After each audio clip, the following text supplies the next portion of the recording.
Sa malalim na kagubatan ng Leicestershire, England, kumakalat ang kwento ng isang nilalang na nagngangalang Black Annis.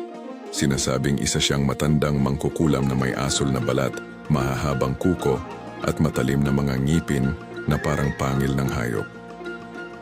Ayon sa alamat, nakatira siya sa loob ng isang madilim at malamig na kuweba sa gilid ng bundok Dane Hills, kung saan siya nag-aabang ng mga bata at mga hayop na maliligaw sa gabi.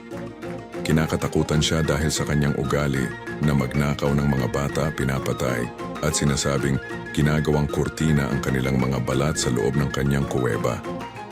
May mga bersyon ng alamat na nagsasabing si Black Annis ay dating isang ermitanyong babae na isinumpa dahil sa kanyang itim na mahika at kasamaan.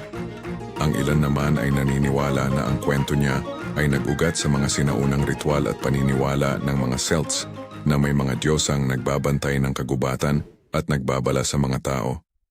May mga totoong ulat noong unang panahon ng misteryosong pagkawala ng mga bata sa paligid ng Leicestershire na nagpatibay sa takot ng mga tao kay Black Annis.